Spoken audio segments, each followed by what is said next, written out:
بسم اللہ الرحمن الرحیم۔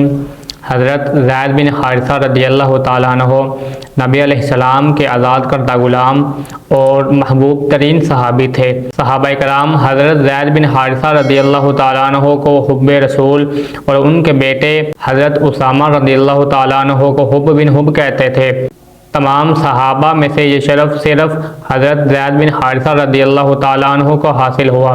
ان کا نام صراحت سے قرآن مجید میں آیا۔ اسی فضیلت کی بنا پر لوگ حضرت زید بن حارثہ رضی اللہ تعالیٰ عنہ کو افضل الصحابہ قرار دیا اور کہا اگر وہ زندہ ہوتے تو نبی علیہ السلام کے بعد خلیفہ ہوتے۔ حضرت زید بن حارثہ رضی اللہ تعالیٰ عنہ قبیلہ بنو کلب کے ایک شخص حارث بن شرجیل کے صاحبزادے تھے۔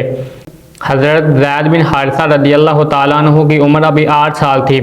وہ ایک دفعہ اپنی والدہ کے ساتھ سفر پر جا رہے تھے تو راستے میں لوگوں نے ان پر حملہ کر دیا۔ قبیلہ بنو قین کے لوگوں نے لوٹ مار کی اور کچھ لوگوں کو پکڑ کر لے گئے، جن میں حضرت زید بن حارثہ رضی اللہ تعالیٰ عنہ بھی شامل تھے۔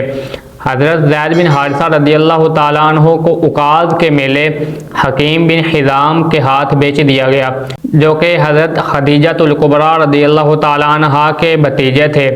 انہوں نے یہ غلام مکہ میں لا کر اپنی پھپھو کے حوالے کر دیا تو نبی علیہ السلام کو حضرت زید بن حارثہ رضی اللہ تعالیٰ عنہ کی عادات اور اطوار اس قدر پسند آئے کہ نبی علیہ السلام نے حضرت خدیجہ الکبریٰ رضی اللہ تعالیٰ انہیں مانگ لیا تو حضرت خدیجہ الکبریٰ انہیں نبی علیہ السلام کو دے دیا۔